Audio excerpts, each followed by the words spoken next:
While fascist and communist theory, as we've talked about, set out very different goals, some scholars have argued that in practice they created similar totalitarian regimes.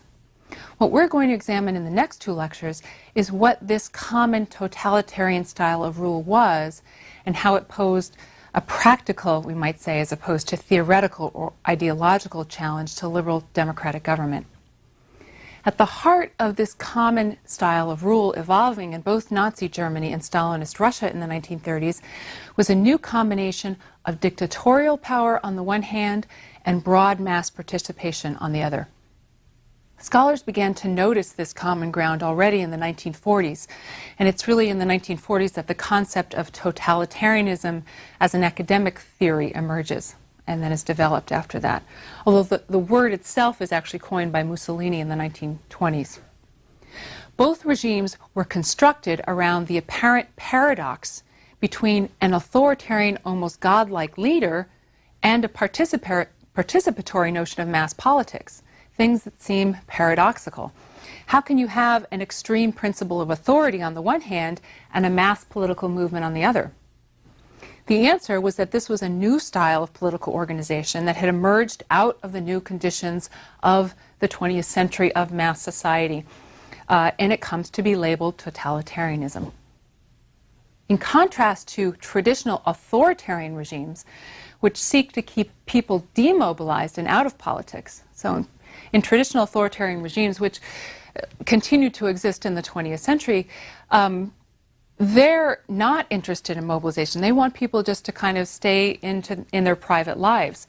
But totalitarianism provided and sought a way to mobilize the masses, but significantly mobilize them without giving them any power. The idea of totalitarian rule is to mobilize the entire society behind a single unified goal. In other words, it's not a set of goals or beliefs. It could be used to mobilize people around different goals. And that's why fascism and communism have very different goals, but we're talking about the style of mobilizing a society around those different goals. So it's a method of rule. In contrast to the ideal liberal state, which sought to allow individuals the most freedom, the perfect totalitarian state would extinguish individual freedom as it channels all individual energies behind a single purpose. In extreme terms, totalitarian domination would mean control of every aspect of individual life, from what you eat for supper, to who your friends are, to what books you read, to who you reproduce with. All of these things in a perfect totalitarian state would be monitored. But the concept of totalitarianism is more insidious than that. In other words, it goes beyond the sense that individuals are completely controlled, because repression alone could not achieve mobilization. You can't mobilize people by controlling them and repressing them. So the idea of the totalitarian state requires not only that the state has the power to control your life, but that the individual becomes convinced of the necessity of this power, or believes in that single goal. So the ultimate goal of the totalitarian state is to get the individual to completely surrender his will to the state. The end result is total mobilization, not simply passive acceptance. Of course, one of the best fictional illustrations of this phenomenon was provided by George Orwell in his book 1984. And it's significant that Orwell himself was a socialist who became disillusioned with the Soviet Union and the direction that communism took there through his experience actually in Spain, where he fought in the Civil War and saw the influence of the Soviet Union there. So he wrote critical accounts, including this book of 1984, which was written in 1947. Not only was the state, if you look at his book, in the form of Big Brother, of course, ever present in daily life through the television monitor inside each home, but the state had managed to convince most people that what it was doing was right. In other words, he uses that language that what people really were slaves, but they believed that they were free, that What they were at was war, but really people believed that it was peace. So convincing people of something completely different, of what the state wants you to believe. So it wasn't simply repression in Orwell's 1984 vision that extinguished individual liberty, but the fact that most people went along with it, accepted their condition. It was only, of course, the unusual rebel, like the protagonist of the novel, who actually needs to be physically repressed, to be brought back into line through coercion. Now, of course, the kind of totalitarian state that was imagined by Orwell has never existed, that perfect state. Even within 1984, there is that gap, that little space in his room where the television doesn't reach, and that allows him to carry on this independent life. So there's always gaps. And interestingly, some of the best research on the Nazi regime and the Soviet regime have emphasized exactly this, the gaps, that what we see from the outside is kind of a monolithic totalitarian regime.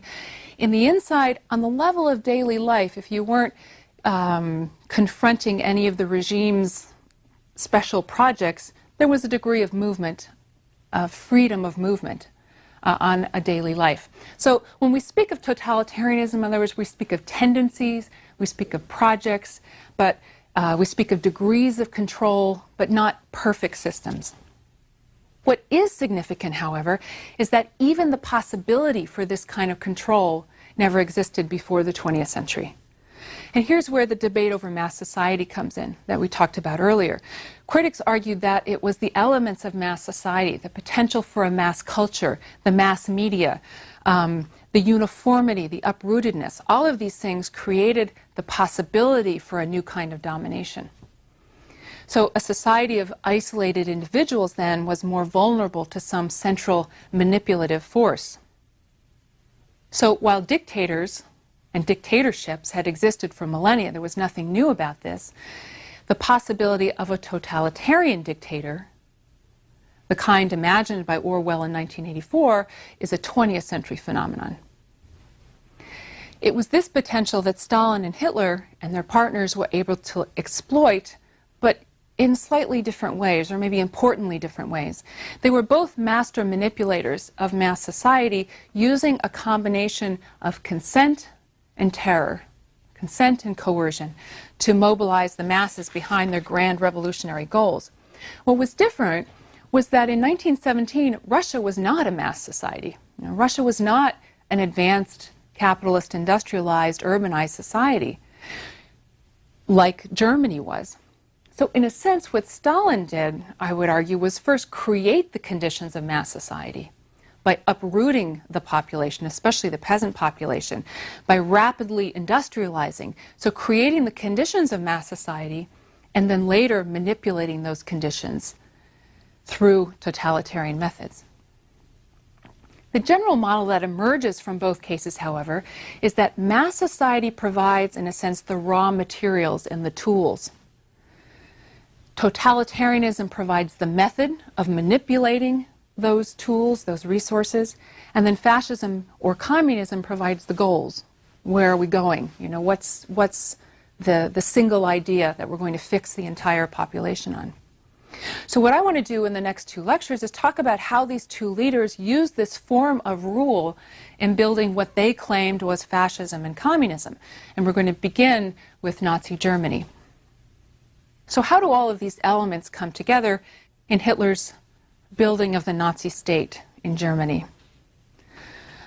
One of the most frightening aspects, I think, of the Nazis' rise to power was that it wasn't just about violence and repression, that it involved the consent, cooperation of millions of Germans at the same time. So explaining that is partly the totalitarian paradox.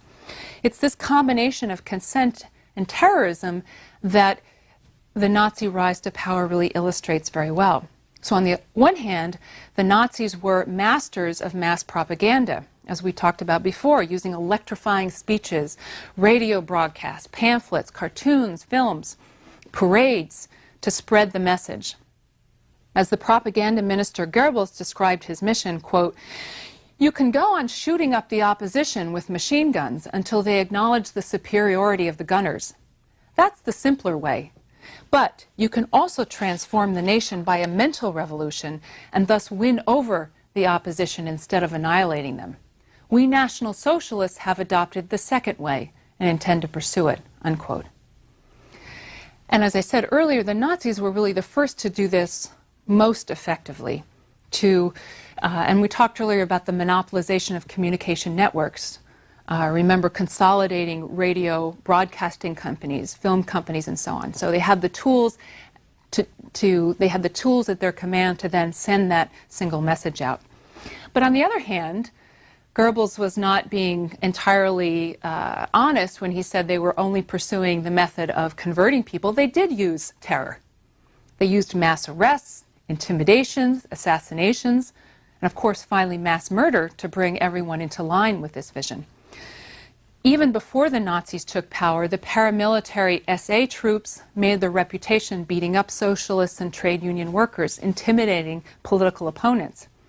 And of course, after the seizure of power, the regime sets up an intricate police network of surveillance units, security units, set up in neighborhoods so that even casual comments against the regime would be reported back to the police. So there was definitely a structure of intimidation and terror that was established. And this becomes even more severe after 1942, when you could say the SS becomes almost a state within a state at this point.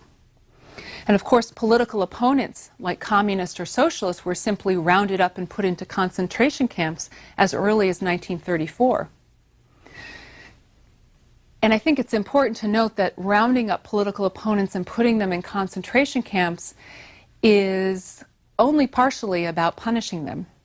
I think it's mainly about taking their dissenting voice out of the community, of retaining, in a sense, that sense of unity, that we're all in the same project and we all agree. You know, if you take out the opponents, then the unity that's left seems even greater. So this combination, of course, is that potential totalitarian nightmare, the rousing speeches that gather the majority and then the silencing of the minority by taking them out of view. If we look at the specifics then of Hitler's rise and consolidation of power, we can see precisely this combination of terror and consent from the very beginning. On the one hand, in the 1920s and early 30s, Hitler pursues a kind of classic legal route to power: electioneering, propaganda. The Nazis were particularly good at grassroots party building, as many local studies of the Nazi rise to power have demonstrated. So really, in 1930, 31, 32, the Nazi Party was essentially a local phenomenon, built on strong party machines whose job was to raise money, to have rallies, to recruit members. This was a kind of classic electioneering mass party. Nevertheless, the party did rather poorly through the 1920s, but after 1929, with the onset of the Depression, Nazi votes began to rise dramatically, as most people, I think, know. And in 1932, in the elections of that year, the Nazi Party became the largest party in Parliament, with 37% of the vote. And of course, it was the Depression itself that provided the Nazis with their popular message, that they were going to rebuild the nation and save the German people from the Depression. So the element of consent was high. That's my point here. It was never a majority. 30% isn't a majority, but they were the largest party in Parliament. And it was a high enough percentage that Hitler could maneuver being appointed to the position of Chancellor. That is, he used that popular support to maneuver being appointed in January of 1933. But at the same time that the Nazis were pursuing this legal road to power, again, he still used his SA paramilitary troops to be beating up the socialists, the opposing candidates, making it more difficult for the socialists to make their case legally and in the streets. Once Hitler was appointed Chancellor, he consolidates power again through the same combination of tactics. He uses a brilliant strategy, really, in which there was never an assertion of absolute authority at any particular moment, but a strategy of knocking opponents out one by one with the collaboration of other groups. So you start with the most unpopular ones. Everybody agrees we hate the communists, so you knock them out first. Then all of the conservatives agree we hate the socialists, you knock them out first, until finally, there's nobody left. The most important piece of legislation in this process is passed in 1933, and it's called the Enabling Law. Basically, and I think this is an astounding piece of legislation because it's such a dramatic, concrete illustration of totalitarian thinking and action. That is, the Parliament basically votes to give the executive branch full power to pass laws. In other words, it gives up its own power to pass laws. Now, it was supposed to be a temporary injunction. That is, it was supposed to last 4 years. But the Parliament rubber-stamped it and renewed it for the rest of the Nazi regime. This vote was passed by an overwhelming majority, 450 to 94. So only the only non-Nazi parties that voted against it were the socialists. Why were people willing to do this? Why did the Congress give up its own representative legislative authority? Partly, it was a disgust with the weak liberal government and their inability to deal with the Depression. And it was partly the fear of communist revolution that the Nazis had whipped up in previous months. But regardless of the reason, this act on the part of the Parliament to give up its power to the dictator is a perfect expression of that surrender of the will. That Hitler could have come into the Parliament with his SA machine gunners pointing and saying, you give me he didn't do that, and he didn't have to. They voted themselves to surrender that power and endorse and legitimate his dictatorship. The result of the Enabling Law and other legislation was to effectively, of course, destroy the principle of representative government. The culmination of this political revolution came in August of 1934 when the president of Germany, Hindenburg, dies and Hitler combines the offices of president and chancellor. He then inaugurates what he calls the Third Reich, which was to last 1,000 years, as he said in his inaugural speech. So through the combination of intimidation and consent, he got the German people to, in a sense, give up their individual political rights and allow him to be the embodiment of the German nation. Once political power was consolidated, that was really only the first step, because then the Nazis could embark on their larger goal of national rebirth and national revolution. In order to carry this out, what was essentially a revolutionary transformation, what that involved, and again, here's the continuation of the totalitarian project, the Nazis were not simply trying to gain power. They were trying to gain power in order to carry out a revolution, which required the active participation of millions of people. Millions of people had to change their behavior, their beliefs, what they did, their activities, in order to become a part of this larger national project. If it was successful, the upshot would be that all behavior would be directed towards furthering the goals of the state or the nation instead of the goals of individual happiness. The Nazi state had a name for this campaign to restructure social life. It was called Gleichschaltung, literally coordination.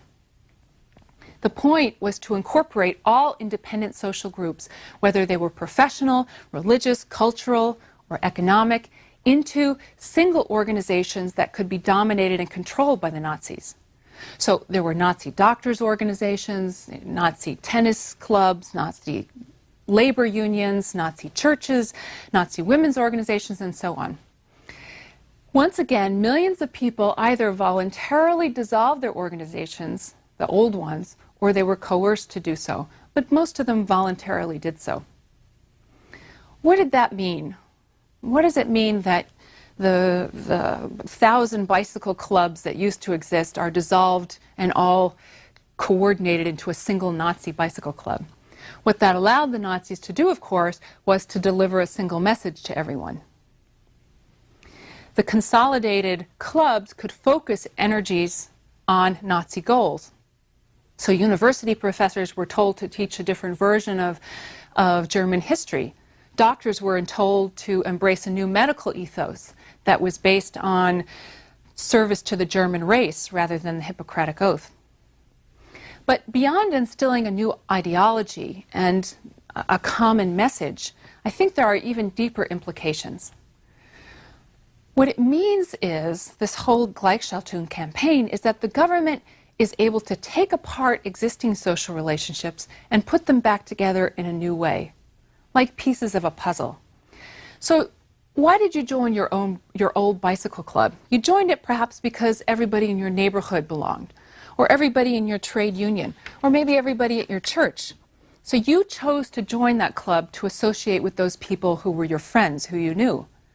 But if all those different clubs are closed down and everybody is now integrated into a single Nazi bicycle club, the state is telling you, in a sense, how to form your relationships.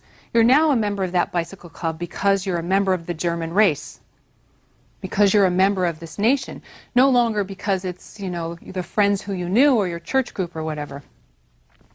So Nazism sought to break down existing human relationships and reconstruct them for its own purposes. So they tried to impose a mass culture, and this, of course, was the nightmare of mass society that the Frankfurt School was witnessing firsthand in the 1930s. So the purpose then of this social reconstruction was the creation of a racially pure German nation, which would in turn be the source of the nation's rebirth and the future greatness of the German nation. As Hitler wrote earlier in Mein Kampf, quote, "Everything we admire on this earth today, science, art, technology, and inventions, is only the creative product of a few peoples, and originally perhaps of only one race. On them depends the existence of this whole culture. If they perish, the beauty of this earth will sink into the grave with them," unquote. So he's tying the greatness of the nation to the greatness of the race. To preserve this creative race, as he called it, the Nazis had to get Germans to place loyalty to their race above all other loyalties, whether class, religious, neighborhood, family, individual. So through the Gleichschaltung coordination campaign, they tried to create this common mass culture based on the concept of a racial national community, and then, of course, instill this culture in the population. Now, of course, the flip side of creating this national racial community is excluding the outsiders and isolating them. And of course, for the Nazi, the ultimate outsiders were the Jews. Again, in Hitler's words from Mein Kampf, quote, "The Jews' ultimate goal is the denationalization, the promiscuous bastardization of other peoples, the lowering of the racial level of the highest peoples, for he is the parasite of nations, and his victory signifies his own end as much as the death of his victims," unquote. Again, the Jew described in his, as a theoretical concept, in the relationship to the nation. Following this racial nationalism, the coordinated associations, of course, were required to expel all Jewish members. And the majority of associations agreed to do that. The other option was to dissolve. Most of them agreed to expel their Jewish members as a way to keep their legitimate status. So the key then to Nazi social policy was drawing a line between those who were fit to belong to the nation and those who were not fit to belong. And once again, I think we see this combination of consent and terror. The consent part was convincing Germans to expel Jews and to join these coordinated Nazi clubs, which most of them did willingly, and thus they implicitly joined this racial community. Whether that's what they thought they were doing, they were implicitly participating in that. But the terror part, of course, was forcibly excluding the Jews and keeping them outside this community. Now, on one level, you may think, well, expelling Jews from social clubs seems like a very small step. But in fact, I would argue that it's a crucial part of the process of reconstructing German society. What happens by the simple step of expelling expelling a Jew from a tennis club or a bicycle club is that it begins the process of isolating them from normal human relationships with other Germans. So they're breaking down the existing human bonds. Before, that Jewish person was just your tennis partner. And now your tennis partner is the other. So it opens a gulf between what used to be just a normal human relationship and places a gulf between the Jew and the German that becomes wider, of course, over the course of the 1930s, so that by the time the Nazi officials are carting Jews away and putting them in ghettos, the relationships between Jews and Germans have already been broken. And so that's something happening not to your tennis partner anymore, it's something happening to an other. And I think that's one of the reasons why many Germans could say with great sincerity that they really didn't know what was happening to the Jews by the end of the 1930s, because they had already kind of separated themselves from them, and they'd been separated from them. But of course the Nazis tried to go even further than reordering social relationships. They also tried to enter the private sphere and reorder basic sexual relationships in their pursuit of racial purity. Because of course racial purity essentially depends on sexual relationships, on who reproduces with whom. Again, they tried to do this through both consent and terror. The terror part was a program of forced sterilization and euthanasia for those who were considered unfit to reproduce. So sterilization, in January 1934, there were laws passed to force sterilization of what were called racially unfit men and women. And racially unfit men and women would be decided by eugenics courts that were established to make that judgment. And basically we're talking about mentally and physically disabled people, homosexuals, gypsies, people who were described as work shy, people, in other words, who had any kind of undesirable physical or social characteristics were judged to be unfit, racially unfit. An estimated 350,000 people were sterilized over the course of the 1930s, and another 150,000 were euthanized in a similar program begun in 1940. So that's the terror side of the equation. On the consent side, there were incentives set up to encourage Aryan families to reproduce, to have more children. So there were marriage incentives if you could prove that you were racially pure, that both husband and wife were racially pure. You would be given marriage bonuses. There were bonuses for each additional child that you had. There were prizes for mothers of large families. So there were all these incentives in place for pure Aryans to have more children. So of course the idea that comes out of this, and actually perhaps the most radical plan was, and this doesn't really get developed until the war, they actually established breeding camps where they were supposed to bring together racially pure women and SS men, who of course are supposed to represent the epitome of racial purity. So the idea of all this is that the state could not only tell you who your friends were, but it could completely reorder the most private act of all, one would say, which is the sexual relationships between human beings, and could tell you with whom you could produce offspring. In other words, and I think if you look at this level, at the attempt to regulate social behavior as well as sexual behavior, that you understand that the Nazi transformation of society required much more than simply taking power at the political level. It required a massive participation of a good portion of the population to get to that point where people would agree to have sex with, a certain kind of person, or agree to have social relationships with only a certain kind of people. So that requires not just a kind of passive giving in to a certain authoritarian power, but a participation that requires and implies activity and consent. And that's why, of course, this Nazi regime epitomizes for us, while not a perfect implementation of a totalitarian regime, the potential dangers of this new style of rule and the dangers of what seemed to be a larger trend in the 20th century of the individual getting lost in the power of an expanding state.